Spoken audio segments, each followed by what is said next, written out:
झकास हम अपना क्लास में लइका करेलो समार बैठे खाती पास में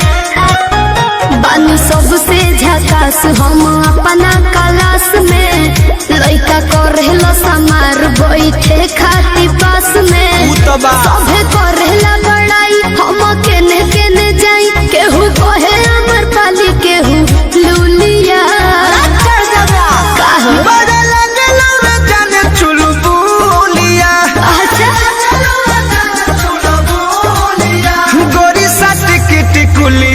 पढ़े जब जानू स्कूल